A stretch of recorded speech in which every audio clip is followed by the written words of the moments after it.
അധികം ഓയിലൊന്നും മുക്കി പൊരിക്കാത്ത എന്നാൽ സിമ്പിളായിട്ട് ഉണ്ടാക്കാൻ പറ്റിയ സ്നാക്കിൻ്റെ റെസിപ്പി ആയിട്ടാണ് ഞാൻ ഇന്ന് വന്നിട്ടുള്ളത്. അതിനായിട്ട് ചൂടായിട്ടുള്ള പാനിലേക്ക് കുറച്ച് ഓയിൽ ഒഴിച്ചു കൊടുക്കാൻ, അതിലേക്ക് ഉപ്പ് മുളക് ഇട്ട് മാരിനേറ്റ് ചെയ്തിട്ട് വെച്ചിട്ടുള്ള ചിക്കൻ ഒന്ന് ഫ്രൈ ചെയ്തെടുക്കാൻ, പിന്നെ അതിലോട്ടേക്ക് ഉള്ളി, പച്ചമുളക്, വെളുത്തുള്ളി, മസാലപ്പൊടികളും ക്യാപ്സിക്കം, പിന്നെ കുറച്ച് സോയ സോസ്, കെച്ചപ്പ്, മല്ലിയില ഇതൊക്കെ ഇട്ടിട്ട് മിക്സ് ചെയ്തിട്ട് ഒന്ന് മാറ്റി വെക്കാം. ഇനി ഒരു ബൗളിലേക്ക് മൈദ, മല്ലിയില, 2 കപ്പ് വെള്ളം, ഒരു മുട്ട, കുറച്ച് ഉപ്പ്, പെപ്പറൊക്കെ ഇട്ടിട്ട് നല്ല ലൂസായിട്ടുള്ള ബാറ്റർ റെഡിയാക്കി എടുക്കുക.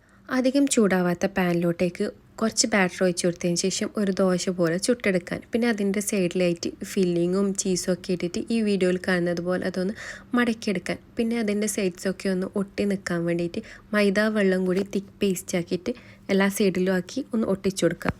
എഗ്ഗിൽ ഡിപ്പ് ചെയ്യാൻ ചൂടായിട്ടുള്ള തവയിലേക്ക് കുറച്ച് ഓയിൽ ഒഴിച്ചെടുത്ത് ഇതൊക്കെ ഒന്ന് ഫ്രൈ ചെയ്തെടുക്കാൻ. എഗ്ഗ് യൂസ് ചെയ്യാണ്ട് ഫ്രൈ ചെയ്ത് കഴിഞ്ഞാലും നല്ല ടേസ്റ്റ് തന്നെ ഉണ്ടാവും. പിന്നെ ഇൻഗ്രീഡിയൻസൊക്കെ ഫസ്റ്റ് കമൻറ്റിൽ പിൻ ചെയ്ത് കൊടുത്തിട്ടുണ്ട്.